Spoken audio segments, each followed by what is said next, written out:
इनकी सोच है एजुकेशन को करप्ट करना, खत्म करना। जो गोलविलकर ने कहा था, क्या कहा बंच ऑफ थॉट में, क्या कहा उन्होंने? यही तो कहा कि मैं ऐसे संविधान को समुद्र में फेंकना पसंद करूंगा जो SC ST OBC माइनॉरिटी को समानता का अधिकार देता हो, शिक्षा का अधिकार देता हो। क्योंकि शिक्षा जब नहीं थी SC ST OBC के पास में, तो वो जानवर की तरह था, उसको पास में कोई अधिकार नहीं था, नहीं है, गुलाम था, कोई संसाधन नहीं था। तो बाबा साहब ने क्यों कहा कि वो शिक्षा वो शेरनी का दूध पिएगा, जो पिएगा वो दहाड़ेगा। तो यही तो है, वो दूध जो पिया बाबा साहब ने पिया नहीं, वो ज्योतिबा फूले ने पिया, कबीर ने पिया, रविदास ने पिया, वो कलाम ने पिया नहीं, वो भगत सिंह ने पिया, वो हमारे जो उधम सिंह ने पिया, वो तमाम हमारे जितने महापुरुष आए देश में, गांधी ने पिया, नेहरू ने पिया।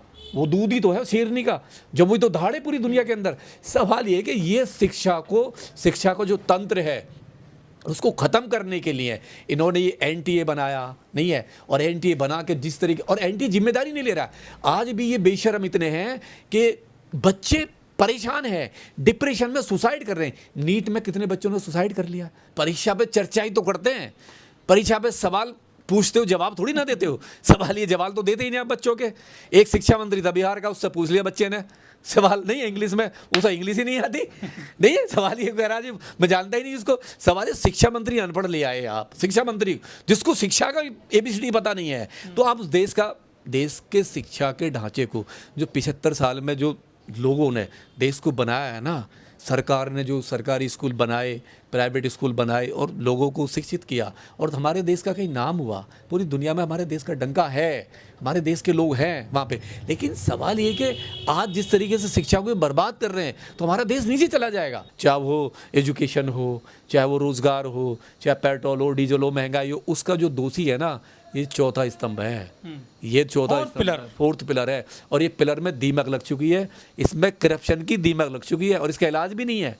ये एक दिन भरभरा के अपने आप ही गिरेगा, नहीं है, इसका इलाज भी नहीं है। अभी ये कैंसर है, ये मीडिया नहीं है, ये कैंसर हो गया है इसको। नमस्कार, मैं ओमदेव। आज हम हैं दिल्ली में, हमारे साथ हैं डॉक्टर जितेंद्र कुमार गौतम जी।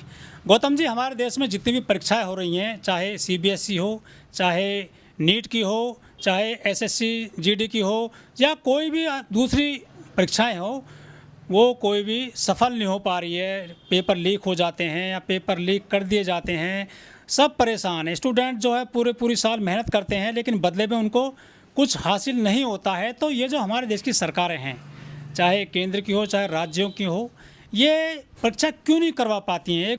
सवाल ये है कि ये पेपर लीक कब से हो रहे हैं। अगर आप इसका डाटा देखोगे तो जब से ये सरकार बदली है ना, इस पहले भी होते थे, ऐसा नहीं है कि पहले नहीं होता था, बहुत कम रेशो था, बहुत कम था। लेकिन जब से ये सरकार आई है ना, मोदी जी के मजबूत हाथों में देश गया है, मजबूत हाथों में शिक्षा गई है, डंका बज रहा है। हाँ, डंका बज रहा है। और जो कहा था कि मैं भी चौकीदार नहीं, तो सवाल ये है जब आप चौकीदार बने, इतने मजबूत चौकीदार बने इस देश के, आपके चौकीदार रहते हुए नीट का पेपर लीक आउट हो जाता है 4 बार। समर्थक भी चौकीदार हैं, और समर्थक चौकीदार हैं, वो भी ट्रेंड चला था 2019 में, मैं भी चौकीदार, इतने सारे चौकीदार होते हुए नीट का पेपर, कैट का पेपर आपने लीक आउट करा दिया। नहीं, अभी SSC का पेपर लीक आउट हुआ, अभी हुआ है, नहीं है। CBSE में आपने घोटाला करा दिया, CBSE में बच्चों को बिलीव नहीं रहा।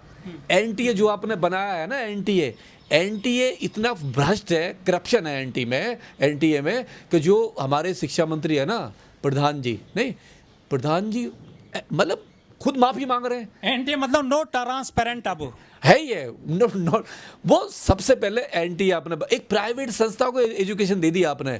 जब आप प्राइवेट ठेकेदारी पे आप शिक्षा को दोगे तो शिक्षा का तो बेड़ा अगर आप करोगे। सवाल ये है कि इस देश में मतलब सबसे ज़्यादा जो डर जो लगता है ना मनुवाद को, इस सरकार को, वो लगता है शिक्षित आदमी से, शिक्षा से।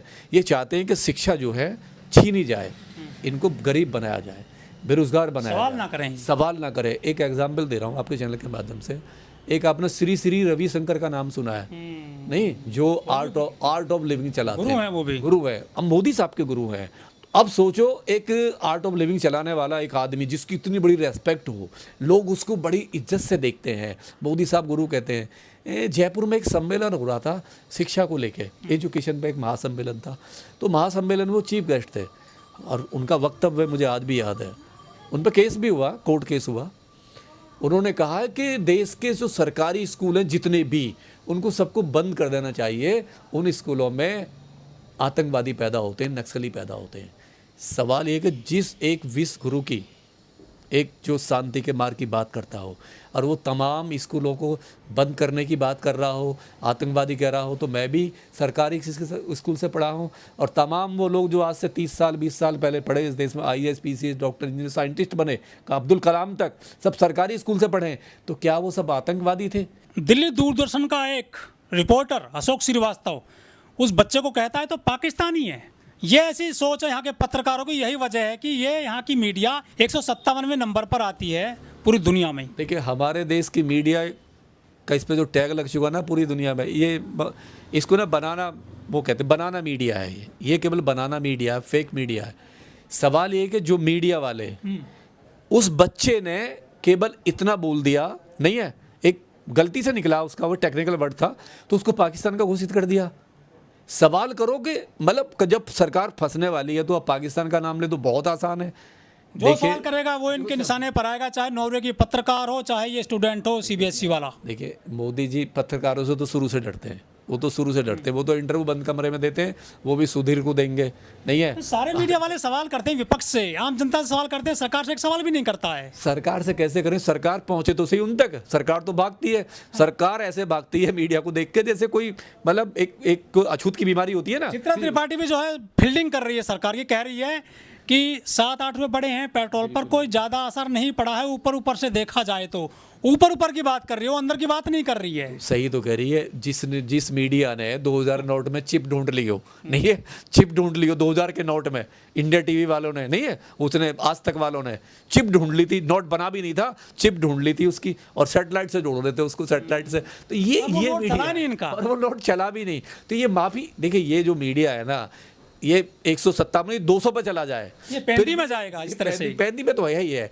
दुनिया में इनका क्या है, पूरी दुनिया इनको जानती है, और भारत में ही सोशल मीडिया पर बिलीव करता है, सोशल मीडिया को देखता है, इनको तो सुनता है, इनको सीरियस कोई लेता ही नहीं है। तो ये जो हमारे यहाँ के शिक्षण संस्थान हैं या ये जो बोर्ड हैं, एग्जाम नहीं करवा पा रहे हैं नीट वगैरह के, तो इनका फिर भविष्य किस तरह देखते हैं आप जो स्टूडेंट हैं? देखिए स्टूडेंट को देखो खुद ही तैयारी करनी पड़ेगी। आपने देखो रूस में क्रांति हुई, अभी नेपाल में क्रांति हुई, बांग्लादेश में क्रांति हुई।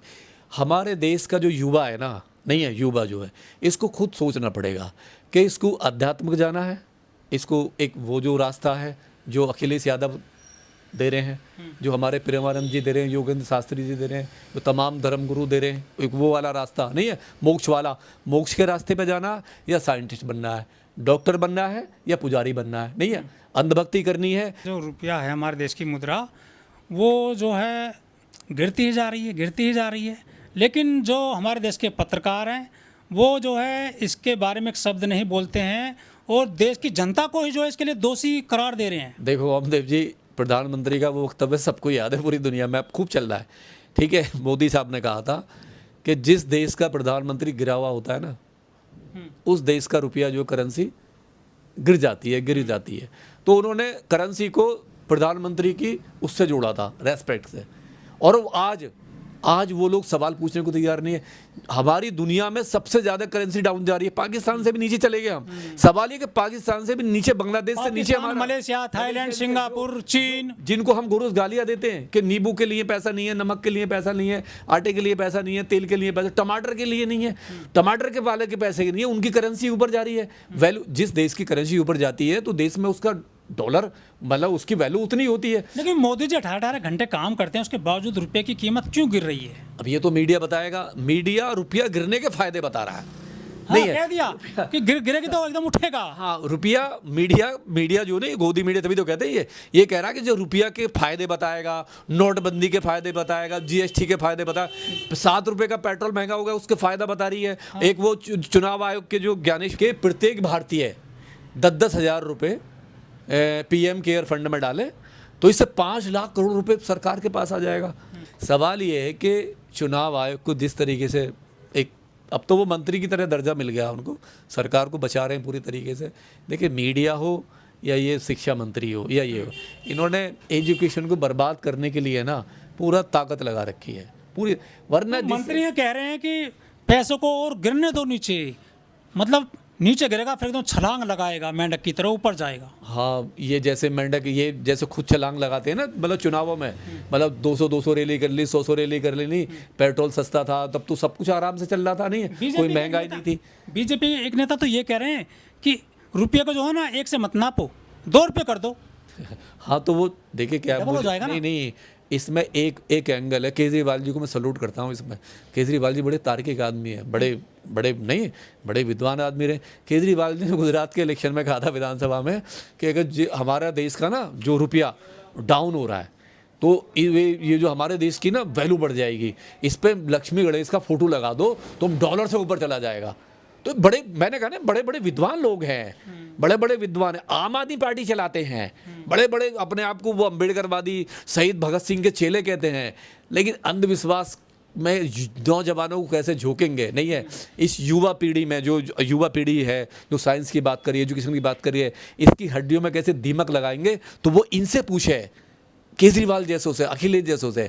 अरे तुम एक सीएम रहते हुए तुम कह रहे हो कि नोट पे, तो ऐसे तो तुम पता नहीं क्या क्या पे छपा दो, नहीं है, नहीं 10 गुना बढ़ जाएगा।